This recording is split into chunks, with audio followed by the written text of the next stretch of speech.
ہمیشہ یاد رکھیے گا کہ قرض یا ادھار صرف پیسوں اور چیزوں کا نہیں ہوتا، بلکہ کسی کی محبت و توجہ کا بھی ہوتا ہے، وہ جو کبھی اپنی پریشانیاں چھوڑ کر آپ کے لیے مسکرایا تھا، جس نے دوسروں کو پرایا کر کے آپ کو توجہ دی تھی، جب سب کا آپ کے ساتھ سلوک اچھا نہیں تھا، وہاں کوئی تھا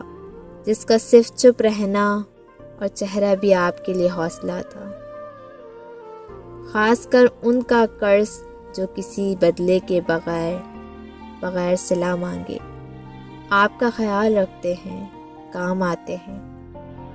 چاہے کوئی بھی ہو، گھر کا فرد ہو، رشتہ دار ہو، محلے دار ہو، دوست احباب یا کوئی چند لمحوں دنوں کا اجنبی ہی کیوں نہ ہو، جو کسی بھی سفر میں آپ کا حوصلہ ہو۔ ایسے لوگوں کے خلوص کا قرض واقعی چکایا نہیں جا سکتا، اس لیے ایسے تمام لوگوں کو اپنی دعاؤں میں ضرور یاد رکھا کریں،